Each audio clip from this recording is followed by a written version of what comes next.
Mel Kyper's first mock draft that is out now is an interesting one.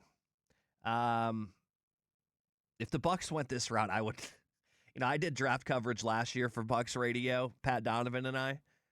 And when Emeka Egbuka's name was called, we just kind of looked at each other like, whoa, we didn't see that coming.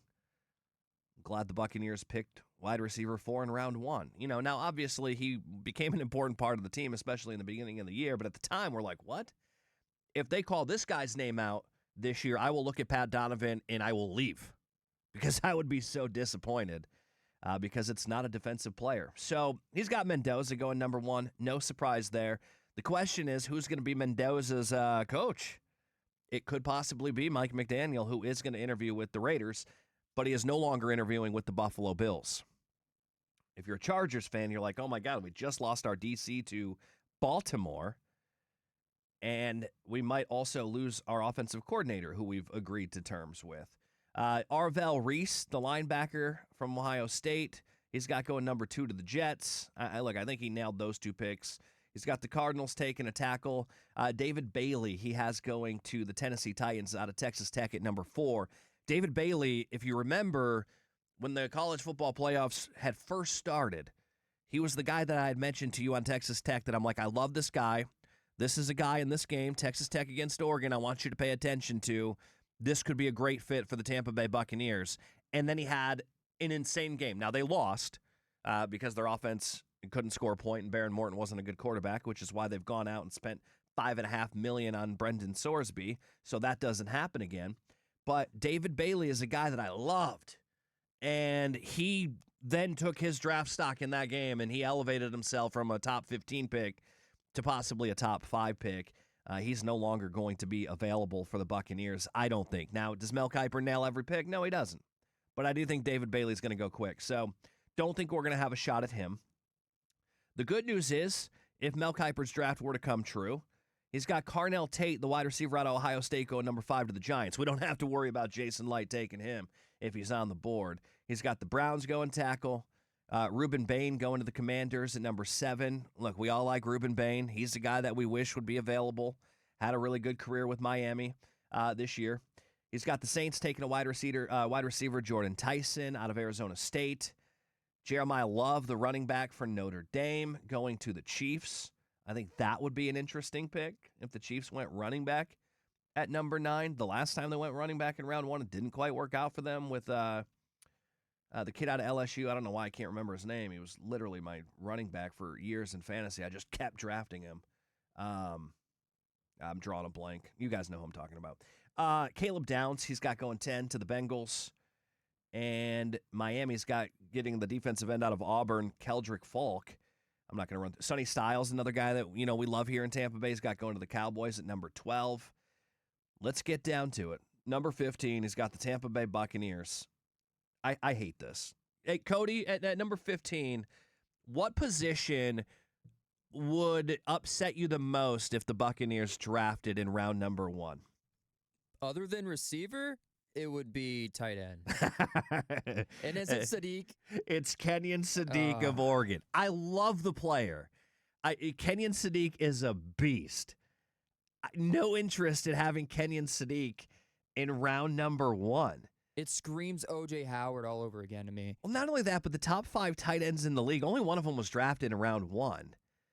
One of them. The Kittles of the world, the Travis Kelce's, the Sam Laportas, those guys were all drafted after round 1. The only guy in the top 5 that was drafted in round 1 was Brock Bowers. I think he's a top 5 tight end. Other than that, they were all drafted later on.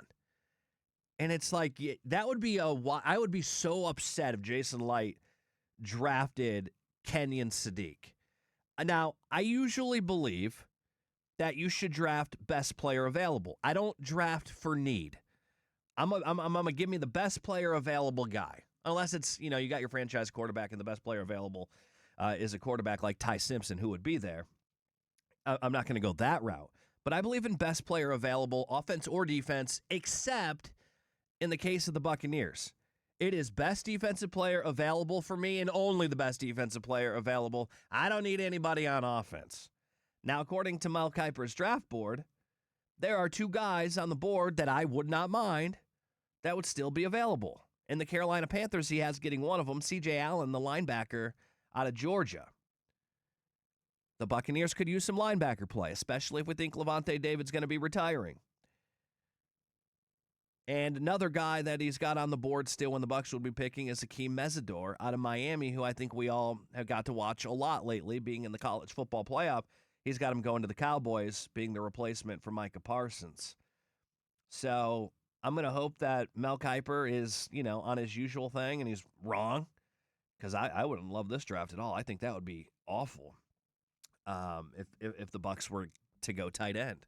I would be so disappointed. Like, the last thing they need is another pass catcher. And I get it. They're going to need a tight end. I just don't think that's a void or an area that you need to pick in. I think that's an area you need to avoid in round one, but I do think it's something they're going to have to address, whether they, bring Kate Otten back, or I heard Chris Mathis earlier talking about how he doesn't want Kyle Pitts. Hearing the way Kyle Pitts was talking about Kevin Stefanski, I'm pretty sure he wants to stay in Atlanta. Just hearing the way that he was talking, sounds to me like he's probably going to end up being in Atlanta.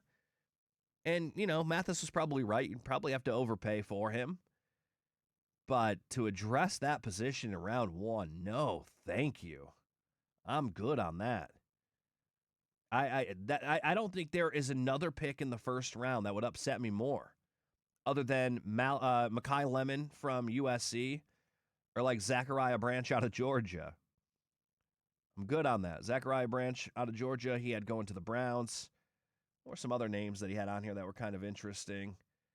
Oh, Caleb Banks, the Florida Gator, he had going to the Denver Broncos. I think that'd be a great place for Caleb Banks, who I wish we would have got to see more of at Florida this year. Unfortunately, injuries kept him off the field. But, I don't love this draft pick at all. So I don't think we have to. Now, look, he's going to change this like 900 times on us, so it's nothing to worry about. But, I don't like it. Speaking of defense, Clemson calling out Ole Miss for tampering with a linebacker. Have you guys seen what Dabo Swinney did at his press conference yesterday? He sounded like a whiny baby, but I also respect him because he's just trying to get college football back to maybe in a little bit of a space that we all kind of miss, because we can all admit college athletics are in a really bad place right now, basketball and football.